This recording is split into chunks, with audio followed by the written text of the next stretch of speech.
ও মা, তুমি যে দুপুরবেলা ওই তরকারিটা বানালে, ওটা কি দিয়ে বানিয়েছিলে গো?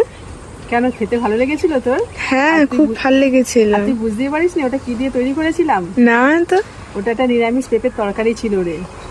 অনেকের আবদারে আজকে তৈরি করে নিচ্ছি পেঁপের এই রেসিপিটি, যেটা আপনারা ভাত রুটি দুটো দিয়েই খেতে পারেন।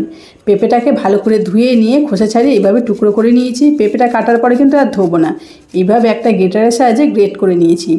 এবার নিয়েছি দুটো আলুর খোসা ছাড়িয়ে জলে রেখে দিয়েছি। আলুগুলোকেও ঠিক পেঁপের মতো গ্রেট করে নেব। এবার রান্না করে নিচ্ছি। কড়াইতে বেশ খানিকটা সরষের তেল দিয়ে দিলাম।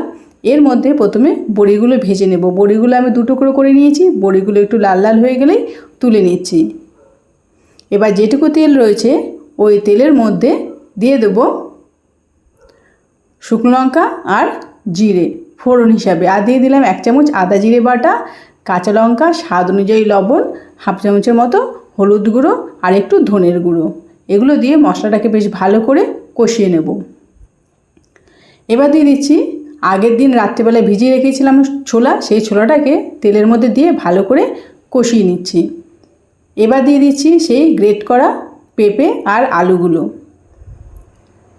নিরামিষের দিন আপনারা অবশ্যই কিন্তু একবার এই পেঁপে রেসিপিটি তৈরি করে দেখবেন, খেতে কিন্তু দারুণ হয়।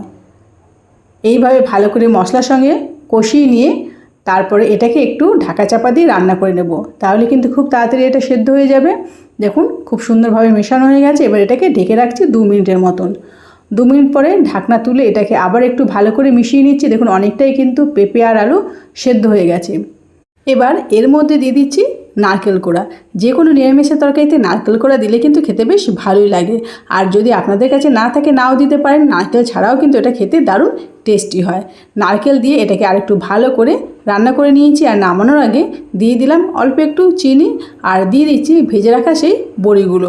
এবার সমস্ত কিছু দিয়ে এটাকে আরেকটু 2 থেকে 3 মিনিটের মতো রান্না করে নেব। একদম অল্প মশলায় কিন্তু খুব সুন্দর একটি রেসিপি তৈরি হয়ে যাবে যে কোনো নিরামিষের দিন।